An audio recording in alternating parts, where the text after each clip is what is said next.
আসসালামু আলাইকুম।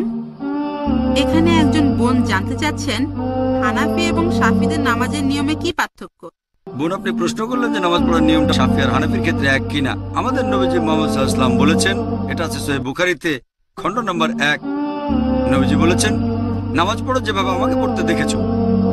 নামাজ পড়বো যেভাবে নবীজি পড়তেন। এবারে হানাফি এবং শাফি মাযহাবে নামাজের নিয়ম সম্পর্কে বলি। আমি জানি এদের মধ্যে কিছু পার্থক্য আছে। হানাফিরা নামাজের সময় হাত বাঁধে নাভির নিচে, শাফিরা হাত বাঁধে বুকের উপরে, তারা তাকবীর দেয়, আমিন শব্দটা জোরে বলে। এখানেও আগের উত্তরটাই। সহিহ বুখারী, নবীজি বলেছেন খণ্ড নম্বর 1 বুক অফ সালাহ, নামাজ পড়ো যেভাবে আমাকে পড়তে দেখেছো। আর এই চারজন ইমাম, ইমাম শাফি, ইমাম আহমদ ইবনে হাম্বল, ইমাম আবু হানিফা, ইমাম মালিক, এই চারজন বিখ্যাত ইমামই বলেছেন, যদি দেখো আমার কোনো ফতোয়া আল্লাহ এবং রাসূলের বিরুদ্ধে যাচ্ছে, ফতোয়া দেওয়ালে ছুঁড়ে মারো। আমি জানি আবু হানিফা রাদিয়াল্লাহু আনহু বিখ্যাত বিশেষজ্ঞ, তাকে শ্রদ্ধা করি, ভালোবাসি।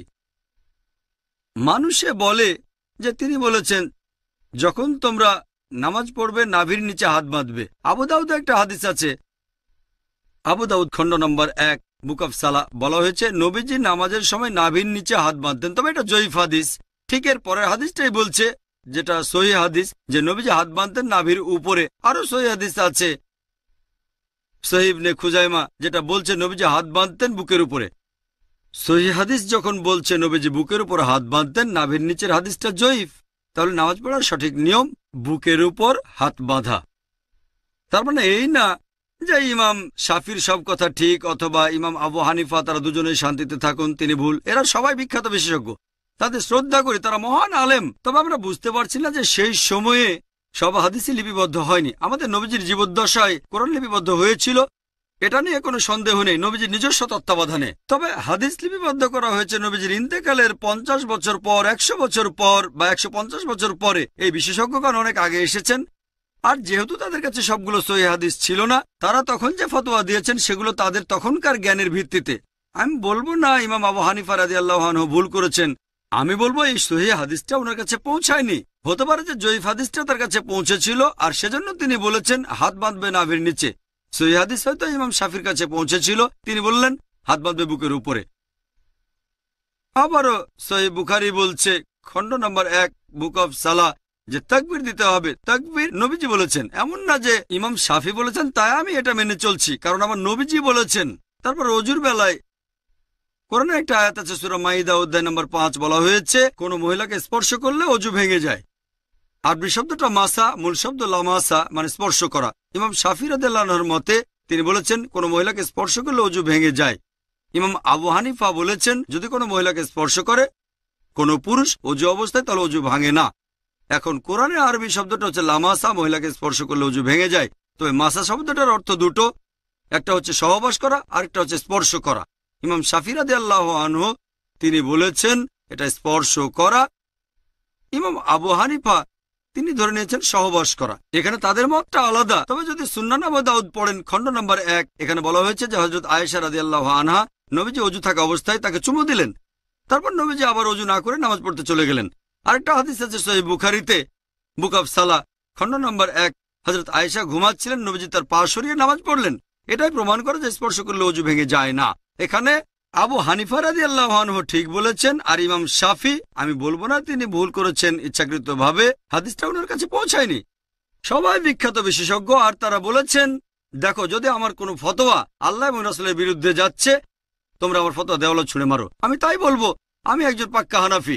আমি ডক্টর জাকির নায়েক একজন পাক্কা হানাফি। কেন? আবু হানিফা ফতোয়া দিয়েছেন নাভির নিচে হাত বাঁধবে নামাজ পড়ার সময়, কিন্তু সহিহ হাদিস বলছে বুকের উপরে। তাই আমি নামাজের সময় হাত বাঁধি বুকের উপরে। আমি একজন পাক্কা হানাফি। ইমাম শাফি বলেছেন যদি দেখো আমার কোনো ফতোয়া আল্লাহ এবং রাসূলের বিরুদ্ধে যাচ্ছে, সেটা দেওয়ালে ছুঁড়ে মারো। ইমাম শাফি বলেছেন অজু অবস্থায় কোনো মহিলাকে স্পর্শ করলে অজু ভেঙে যায়, কিন্তু সহিহ হাদিস বলছে অজু ভেঙে যায় না। তাহলে কোনো মহিলাকে অনিচ্ছাকৃতভাবে স্পর্শ করলে অজু ভেঙে যায় না। যেহেতু আমি ইমাম শাফির ফতোয়া দেওয়ালে ছুঁড়ে মেরেছি, তিনিই বলেছেন আমি একজন পাক্কা শাফি। আমি পাক্কা হানাফি, পাক্কা শাফি, আমি পাক্কা হামলি, এছাড়া পাক্কা মালিকি। পাক্কা মানে খাঁটি।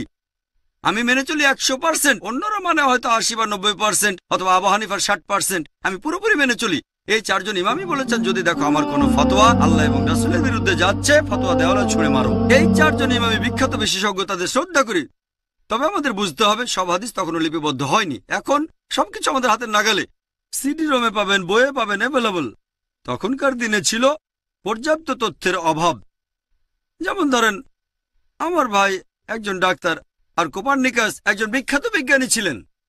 তবে বিজ্ঞানের ব্যাপারে কোপার্নিকাসের চেয়ে আমার ভাইয়ের জ্ঞান অনেক বেশি, আইনস্টাইনের চেয়েও। তবে আইনস্টাইন আরো মেধাবী ছিলেন। এখন বিজ্ঞান অগ্রসর হয়ে গেছে, তার মানে এই না যে আমার ভাই আইনস্টাইনের চেয়ে অনেক বেশি মেধাবী। আইনস্টাইন আমার ভাইয়ের চেয়ে অনেক বড় জিনিয়াস। তবে যেহেতু অনেক বছর পার হয়ে গেছে, আমার ভাই বিজ্ঞান সম্পর্কে তথ্য বেশি জানে, আধুনিক তথ্য বেশি জানে। তবে বেশি মেধাবী আইনস্টাইন, আইজাক নিউটন বা কোপার্নিকাস। যেহেতু বিজ্ঞান অগ্রসর হয়েছে, তাই আমরা একটু বেশি তথ্য জানি। এই চারজন ইমামও জিনিয়াস ছিলেন, তাদের ভালোবাসি, শ্রদ্ধা করি। তবে এখন অনেক কিছু লিপিবদ্ধ হয়েছে, আর আমাদের বুঝতে হবে আল্লাহ পবিত্র কোরআনে বলেছেন, সূরা আল ইমরান অধ্যায় নম্বর 3 আয়াত 103, ওয়াতাসিমু বিহাবলিল্লাহি জামিআ ওয়া লা তাফাররাকু। তোমরা আল্লাহর রজ্জু শক্ত করে ধরো, পরস্পর বিচ্ছিন্ন হয়েও না। আমরা বিভিন্ন দলে ভাগ হব না। আর নামাজ পড়ার একমাত্র নিয়ম, সেটা হানাফি, শাফি বা মালিকিদের নিয়মে না, হবে আমাদের নবীজির নিয়মে। আর ইমাম আবু হানিফা রাদিয়াল্লাহু আনহু, ইমাম শাফি রাদিয়াল্লাহু আনহু বলেছেন, তোমরা যদি দেখো আমার কোনো ফতোয়া আল্লাহ এবং রাসূলের বিরুদ্ধে যাচ্ছে, আমার ফতোয়া দেওয়ালে ছুঁড়ে মারো। তাহলে পাক্কা হানাফি হিসেবে সহিহ হাদিসের কথা মেনে চলবেন, পাক্কা শাফি হিসেবেও আপনি সহিহ হাদিসের কথা মেনে চলবেন। তাহলে সত্যিকারের ইসলাম মেনে চলা হবে। আশা করি উত্তরটা পেয়েছেন।